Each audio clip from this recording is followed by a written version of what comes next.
안녕하세요. 대기업의 이경민입니다. 현대로템입니다. 현대로템의 질주가 계속되고 있습니다. 현대로템은 과연 언제부터 잘 나가게 된 것일까요? 그리고 그동안 계속 꾸준히 성장만 해왔던 것일까요? 저는 잘 나갈 때 살펴보아야 할 것이 있다고 생각합니다. 연이은 실적 호재, 그 다음은 무엇을 준비해야 하는지 정리해 드리도록 하겠습니다. 23년 4분기의 기업 실적은요, 대부분의 성과를 내지 못했습니다.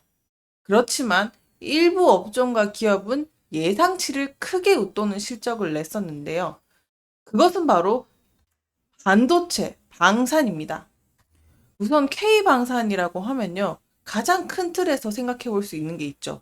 폴란드 수출 이슈였던 건데요. 폴란드와의 방산 수출 개혁이 실적이 개선이 되면서 방산 기업들이 실적의 이익을 가지고 오기도 했죠.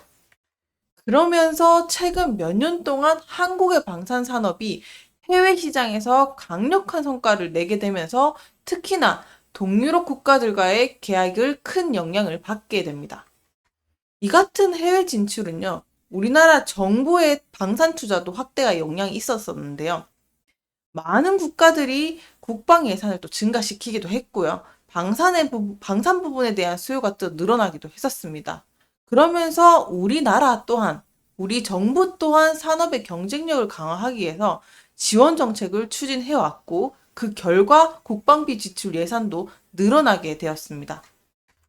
덧붙여서 이 국방비를 지출을 늘리게 된 이유에는 첫 번째는 또 안보의 이유가 있겠죠. 뭐 북한의 군사적 도발이라든지 지역 안보 상황 때문에 특히나 북한의 핵무기 미사일 발사 시험이 잦아지게 되면서 긴장감이 증가됐던 것도 한 몫을 했다고도 볼 수 있겠고요.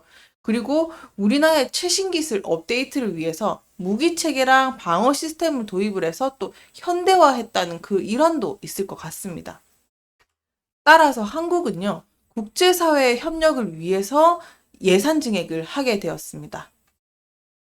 이어서 현대로템의 실적 부분을 보게 되면요, 방산 물자 부분과 에코플랜트 부분의 실적이 크게 개선될 것으로 나타나고 있습니다. 더불어 2분기 실적도 사상 최대의 실적을 기록을 하게 되었죠.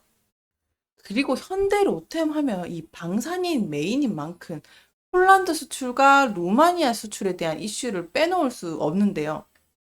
앞서 말씀드렸듯이 지금 폴란드에서 열리는 전시, 그리고 23년 4분기에 2차 계약을 체결을 하게 되면서 추가로 납품 계약이 이어질 수도 있습니다. 이 수주상을 보셔도 방산 물자 부분의 수출 부분의 성장이 명확하게 두드러지고 있는데요. 더불어서 이렇게 현대로템이 힘을 받으면서 달릴 수 있는 이유에는 방산 말고도 뒷받침되는 수출 계약건이 있습니다. 최근에 이 같은 현대로템의 전동차 계약이 계속되고 있는데요.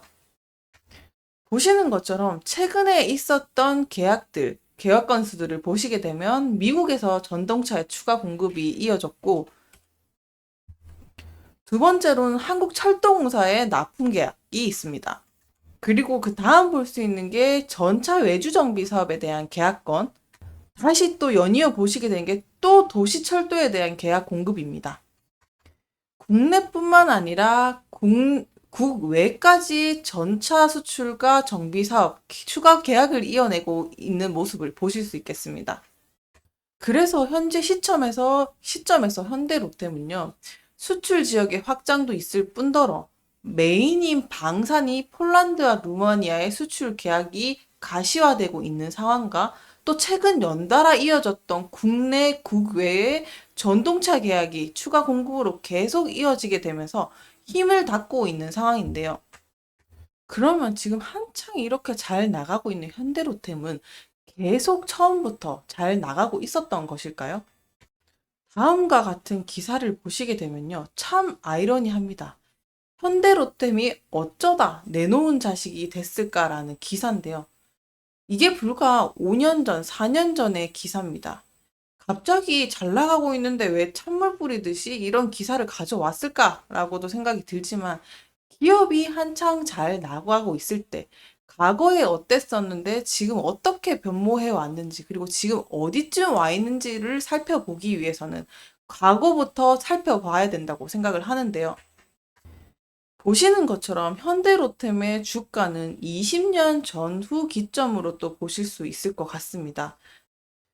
사실 현대로템은요, 2013년에 상장을 하게 되면서 철도랑 방산 플랜트 부분에서 강력한 성장 가능성을 그 당시에 보여줬습니다.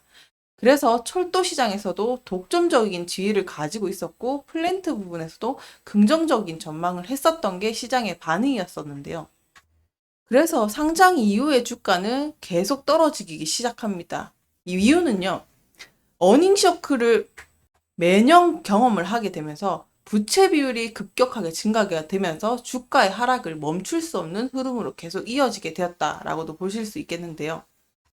그래서 당시에는 플랜트도 수익성이 나쁘지는 않았지만 설비 증설을 완료를 하고 실적이 조금 줄어들게 됐고 수익성이 저하된 상태였고, 철도 부분은 독점적인 지위가 사라지게 되면서 경쟁이 심화가 되면서 됐습니다. 그렇게 되면서 원가 이하의 계약도 이뤄지고 수익성이 따라서 약화가 되는 상황이 벌어졌죠. 더불어서 방산은 어땠을까요? 방산도 마찬가지로 K2 전차랑 그런 이슈들로 인해서 사업이 한창 지연됐었던 이슈들이 있었습니다. 그러면서 보시는 것처럼 시장에 부정적인 반응이 지속되면서 주가가 지지부진했던 모습을 보여줬던 건데요.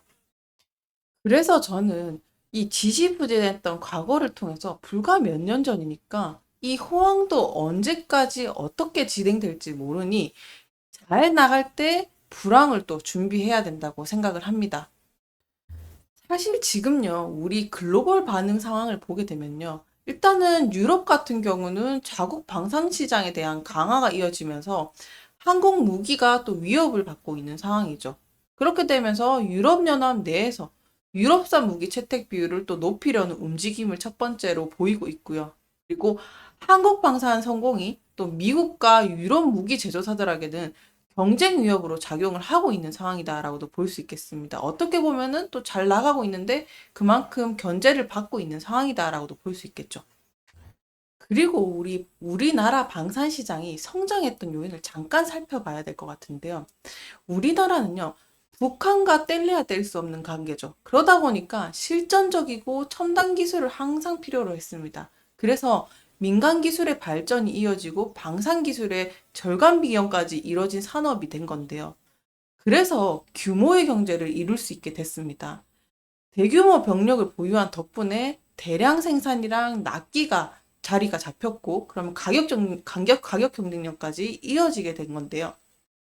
그것이 바로 우리나라의 방산의 능력이라고도 볼 수 있겠습니다. 그러면 이 불황을 대비해서 앞으로 우리가 준비해야 될 것은 무엇이냐? 저는 바로 그게 이것이라고 생각을 하는데요.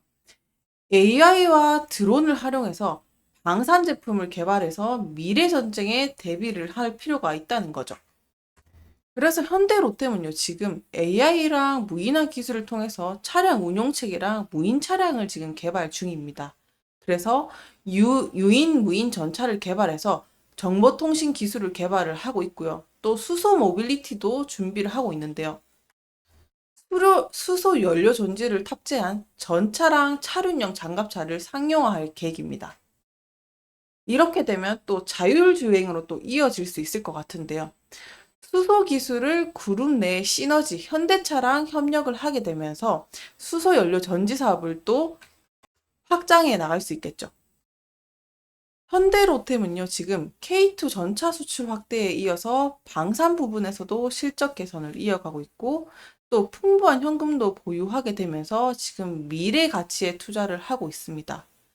이렇게 되면서 방산 산업 내 입지도 강화를 하면서 현대차 그룹과 시너지를 준비하고, 그러면서 AI 기술을 도입을 하게 되면서 미래를 대비하고 있습니다.